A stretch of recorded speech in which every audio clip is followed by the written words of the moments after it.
গৌৰীপুৰ আলমগঞ্জ পঞ্চায়তৰ দুৰ্নীতিৰ ওপৰত ধুবুৰী জিলা চক্ৰ বিষয়ৰ তদন্ত। গৌৰীপুৰ আলমগঞ্জ গাঁও পঞ্চায়তৰ দুৰ্নীতিৰ পঞ্চায়তৰ নামত থকা মাটি বিক্ৰী কৰাত নামিছে পঞ্চায়তৰ প্ৰাক্তন সভাপতি আব্দুছ সাত্তাৰ আৰু সচিব বাসু সাহা।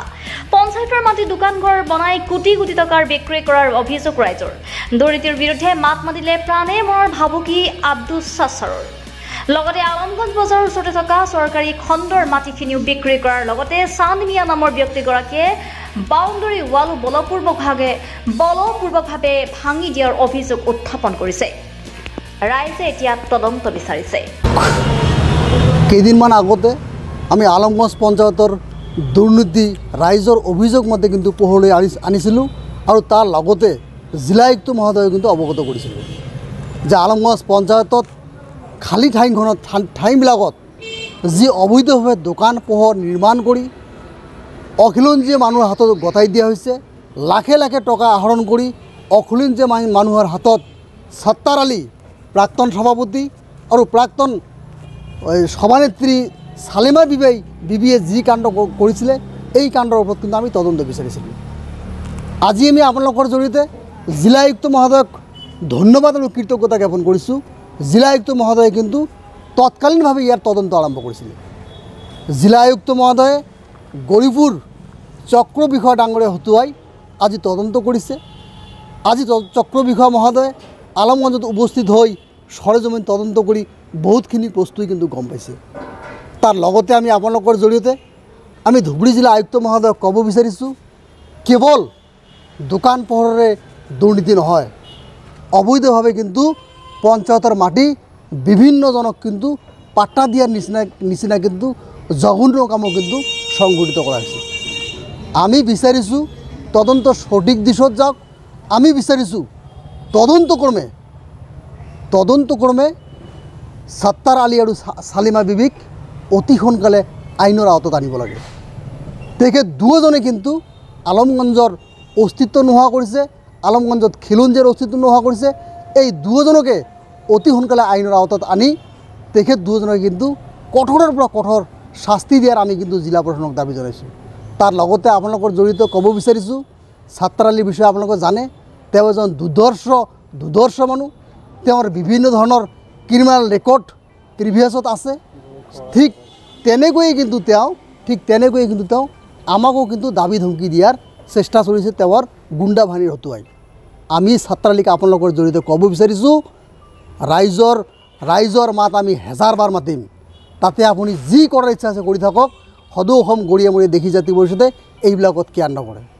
আপোনাৰ চৰকাৰী টকাৰে গঠন হোৱা ৱাল এখন ভাঙি কিন্তু এজন মানুহৰ যাতায়াতৰ সুবিধা কৰি দিছিলে, য'ত নেকি চৰকাৰী টকা, মোৰ টকা বা আপোনালোক মিডিয়া বন্ধুক সকলোৰে বা ৰাইজৰ টকা নিৰ্মাণ কৰাইছে। ইয়াৰ ওপৰতে কিন্তু জিলা আয়ুক্ত মহোদয়ে তদন্ত কৰিব লাগিব। ধুবুৰী জিলা প্ৰশাসনক ধন্যবাদ জনাইছোঁ যে আলমগঞ্জৰ যিটো ঘটনা, যিটো অভিযোগ, এই অভিযোগ বা আমাৰ অভিযোগৰ ওপৰত নিৰ্ভৰ কৰি যি জিলা প্ৰশাসনে ইতিমধ্যে তদন্তৰ নিৰ্দেশ দিছিল গৌৰীপুৰ চক্ৰ বিষয়াক, আৰু এই চক্ৰ বিষয়াগৰাকীয়ে আজি সৰজমিন তদন্ত কৰি ইতিমধ্যে যি প্ৰতিবেদন, এই প্ৰতিবেদন তৈয়াৰ কৰি আছে। আৰু 2 এদিনৰ ভিতৰতে আমাৰ যি ধুবুৰী জিলাৰ আয়ুক্ত মহোদয় আছে, আয়ুক্ত মহোদয়ক নিশ্চয়কৈ এই তদন্তৰ প্ৰতিবেদন দাখিল কৰিব। কিন্তু ইতিমধ্যে আমি এইখিনিতে গম পাইছোঁ, একচুৱেলি আমাৰ যিখিনি ইণ্টেনশ্যন, আমি কোৱা নাই যে মন্দিৰৰ যি মন্দিৰ আছিলে মন্দিৰক দখল কৰিছে, আমি এই কথাটো কোৱা নাই। বা আমাৰ যিখিনি ইণ্টেনশ্যন আছিল যে আলমগঞ্জৰ যি বজাৰৰ বা মন্দিৰৰ গাতে লাগি থকা বিভিন্ন ধৰণৰ যি আমি দোকান, অবৈধ দোকান পোহৰ আমি দেখিবলৈ পাইছোঁ।